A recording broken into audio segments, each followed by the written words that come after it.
para konglomerat yang korupsinya melebihi angka 1 triliun, menyalahgunakan KTP dan paspor, hanya dihukum dengan amat sangat ringan, lebih ringan daripada seorang nenek-nenek yang mengambil alpukat cuma 4 buah. Terlalu banyak orang yang melanggar kerumunan, tapi kerumunan hanya ditujukan kepada satu orang. 2036 kasus kerumunan. Keadilan dalam penerapan PPKM. Kalau mal-mal masih buka, kalau pengantin-pengantin masih boleh dihadiri oleh 30%, maka umat Islam meminta boleh 30% untuk hadir dalam tempat-tempat ibadah, baik Islam maupun Kristen, Hindu, Buddha, Protestan, Konghucu berhak meminta kepada pemerintah. Ancaman terhadap orang-orang yang melalaikan keadilan adalah kehancuran. Telah banyak negeri-negeri yang telah hilang, telah banyak negeri-negeri yang kemudian dijungkir balikan oleh Allah Subhanahu wa taala. Pangkal muasalnya adalah ketidakadilan. Bismillahirrahmanirrahim. Sirul muslimin wa jumratal mu'minin rahimakumullah. Wajib bagi khatib untuk membaca 6 rukun khutbah yang apabila kurang di dalamnya laisa lahu jum'ah, tidak adalah baginya jum'ah, maka artinya dari Jumat yang satu ke Jumat yang lain kurang mendapatkan manfaatnya. Dari Jumat ke Jumat merupakan ajang motivasi umat. Dari Jumat ke Jumat merupakan penghapus segala dosa. Dan Jumat menduduki hari termulia dalam Islam. Semua hari disebut angka dalam Islam. Hari Ahad adalah hari satu, yaitu hari Minggu yang biasa disebut secara nasional. Hari Isnain disebut hari kedua, yaitu hari Senin. Berikutnya Rubu, hari Rabu, Khamis. Begitu Jumat, artinya ini suatu hari yang namanya penghimpunan. Yaumul Jum'ah Sayyidul Ayyam, pemimpinnya hari. Aidul Masakin, hari rayanya orang miskin. Wahijjul Fuqara, dan hari rayanya dan pergi hajinya orang-orang yang fakir. Dari Jumat ke Jumat seharusnya menjadi ajang ilmu pengetahuan. Kalau ternyata tidak sampai demikian, artinya ada yang salah dalam penyelenggaraan Jumat. Adapun 6 rukun khutbah yang wajib dibaca khatib dan wajib diketahui minimal oleh 40 jamaah. Nomor 1 adalah khatib wajib membaca syahadat. Nomor 1 khatib wajib membaca hamdalah, alhamdulillah yang tadi khatib telah bacakan. Rukun yang kedua, khatib wajib membaca syahadatain yang tadi khatib juga sudah baca. Rukun yang ketiga, khatib wajib membaca sholawat atas Nabi yang tadi khatib juga sudah bacakan. Yang keempat, khatib wajib menyeru takwa. Ini pesan yang wajib disampaikan dan diuraikan dalam sunnah khutbahnya. Rukun yang kelima, khatib wajib membaca ayat Al-Quran. Dan rukun yang keenam, khatib wajib mendoakan kaum mukminin, mendoakan ampunan baik kaum mukminin wal mukminat, baik yang masih hidup maupun yang sudah wafat. Apabila 6 ini dibacakan, maka barulah penyelenggaraan Jumat sempurna. Diulangi lagi pada khutbah kedua dan kemudian ditutup dengan sholat Jumat 2 rakaat, maka dengannya sempurnalah penyelenggaraan Jumat. Adapun selainnya adalah sunnah. Di akhir khutbah yang kedua di bagian akhir telah terjadi terbiasa khatib mengucapkan satu ayat yang tercantum dalam surat An-Nahl, innallaha ya'muru bil adli wal ihsan. Ini ditetapkan sejak tahun 1187 oleh Sultan Salahuddin Al-Ayyubi yang melihat suasana pada waktu itu di negara banyak dilakukan ketidakadilan bagi gubernur-gubernur di setiap daerah wilayah Islam. Karena itu setiap khatib disunahkan, diminta untuk membaca ayat tadi. Ayat tadi dalam hadis riwayat Ahmad sangat menjiwai seluruh isi Al-Quran.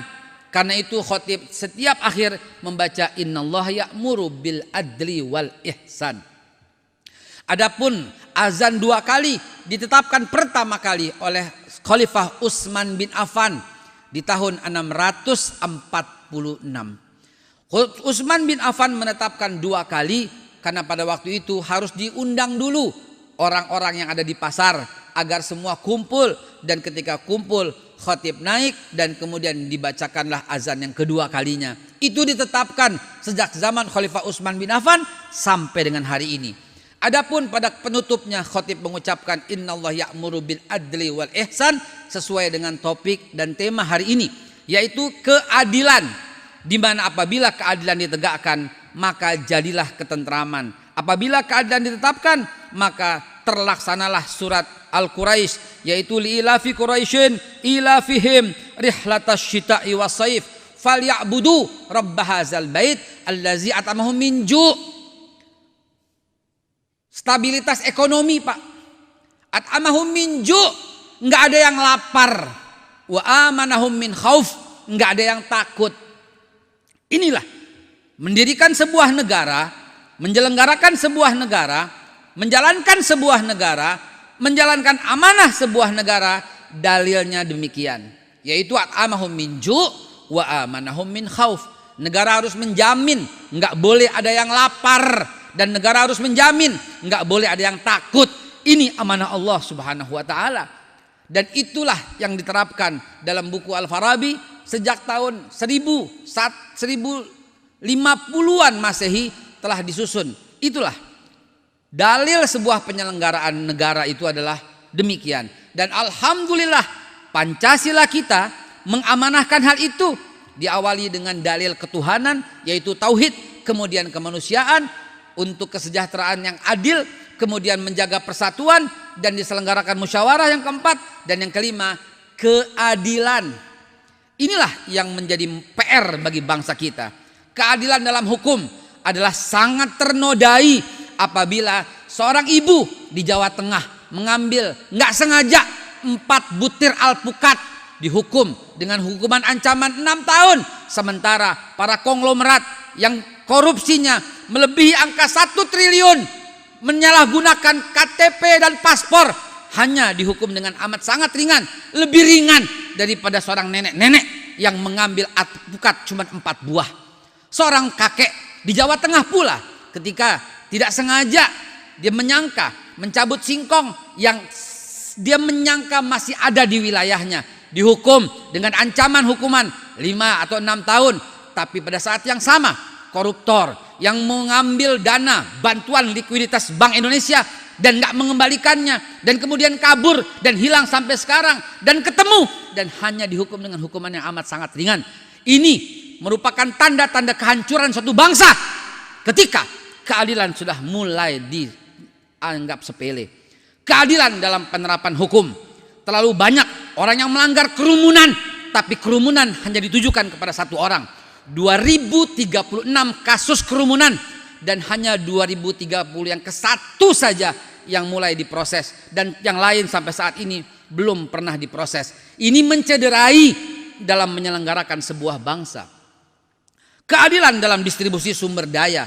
Sumber daya orang Papua emas seharusnya 20% untuk orang Papua.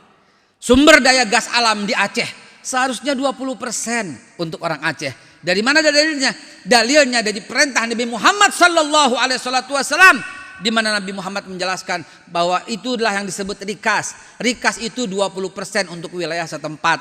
Namun hari ini kita saksikan keadilan itu belum terjadi. Keadilan dalam kepemilikan tanah, 1% orang Indonesia yang notabene juga bukan orang Indonesia menguasai 80% tanah di negara kita. Ini mencederai keadilan. Keadilan menjadi seolah-olah semu. Keadilan dalam penerapan PPKM. Kalau mal-mal masih buka, kalau pengantin-pengantin masih boleh dihadiri oleh 30%, maka umat Islam meminta boleh 30% untuk hadir dalam tempat-tempat ibadah, baik Islam maupun Kristen, Hindu, Buddha, Protestan, Konghucu berhak meminta kepada pemerintah, karena pemerintah membuka 30% untuk acara-acara kawinan. Dalam masjid yang kita menjaga ketertiban, menjaga keadilan juga, insya Allah kita akan menerapkan semua peraturan pemerintah melalui 5M-nya, sehingga penerapan PPKM dirasa adil, dan demikian untuk mendapatkan satu ketentraman, satu keadilan. Karena kewajiban pemerintah untuk menerapkan innallaha ya'muru bil adli wal ihsan. Ma'asyiral muslimin wa jumratal mu'minin rahimakumullah. Ancaman terhadap orang-orang yang melalaikan keadilan adalah kehancuran. Telah banyak negeri-negeri yang telah hilang, telah banyak negeri-negeri yang kemudian dijungkir balikan oleh Allah Subhanahu wa taala. Pangkal muasalnya adalah ketidakadilan. Karena itu Sultan Salahuddin Al-Ayyubi sejak 1187 merupakan pemimpin terakhir yang menerapkan, yang menegakkan, yang menetapkan bagi seluruh wilayah dunia Islam. Sangat tepat beliau meminta kepada semua khotib, dan sampai sekarang bahkan khotib di Mekah, di Madinah, dimanapun seluruh penjuru, kita selalu pada akhir khutbah mendengar kalimat itu. Mudah-mudahan dengan dijelaskan secara detail seperti ini, sehingga Jumat demi Jumat merupakan peringatan bagi kita semua. Semoga Allah Subhanahu wa taala membantu, menolong, memudahkan pemimpin-pemimpin kita menerapkan keadilan di negara tercinta Republik Indonesia. Barakallahu li wa lakum fil Qur'anil azim wa nafa'ni wa iyyakum bima fihi minal ayati wa dzikril hakim wa taqabbala minni wa minkum tilawatahu innahu huwas samiul alim. Aqulu qauli hadza fastaghfirullah li wa lakum wa lisairil muslimina wal muslimat wal mu'minina wal mu'minat fastaghfiruhu innahu huwal ghafurur rahim.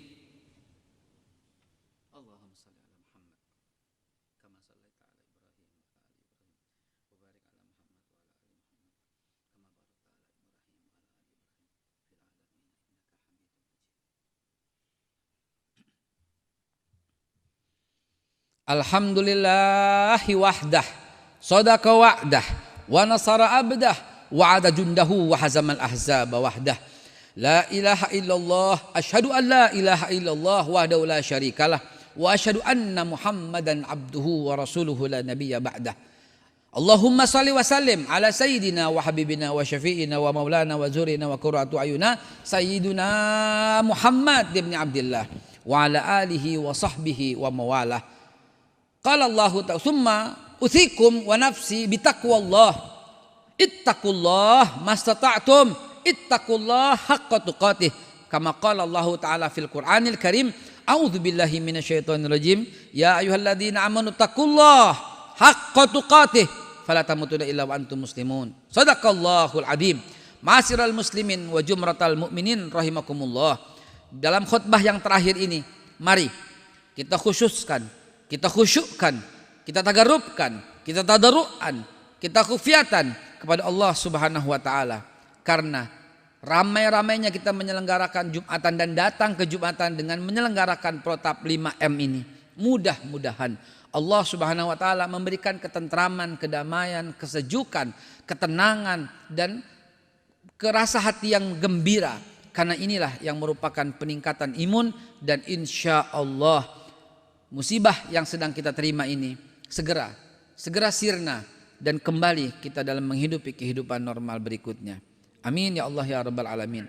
Allahumma salli wa sallim ala sayyidina wa habibina wa syafi'ina wa maulana wa zurina qurratu ayuna sayyiduna Muhammad wa ala alihi wa azwajihi wa ala ashabi Nabi Muhammad wa bil khusus ila sayyidina Abu Bakar wa Umar wa Utsman wa Ali wa sayyidina Hamzah wal Hasan wa Husain.